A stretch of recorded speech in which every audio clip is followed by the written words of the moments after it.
দেখেন গাইজ, একটা বিড়াল খাবারের জন্য কত না কি করে। আর খাবারের জন্য দেখেন কি ছোটাছুটি করছে। আপনারা সবসময় বিড়ালদেরকে আগলে রাখবেন, ওদের কষ্ট বুঝবেন। ওরা একটু খাবারের জন্য মানুষের পিছনে ছুটাছুটি করে, মানুষের বাড়িতে যায়, আর মানুষ তাদেরকে তাড়িয়ে দেয় সব সময়। আপনারা বিড়ালের উপর খেয়াল রাখবেন, ওদের যত্ন নেবেন। বিড়াল হচ্ছে রহমতের, তাই বিড়ালকে কখনো তাড়িয়ে দেবেন না। ওইটা নিয়ে এসো।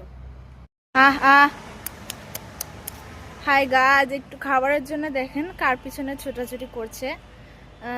আজকে আমার আম্মুর বসে এসেছি, দেখছেন, একটু খাবারের জন্য। হায় রে, বিড়াল মানুষ এদেরকে একদম পছন্দ করে না। না না না, সো বিড়াল প্রেগনেন্ট। বিড়ালটা আমার পিছনে পিছনে আসছে গাইস।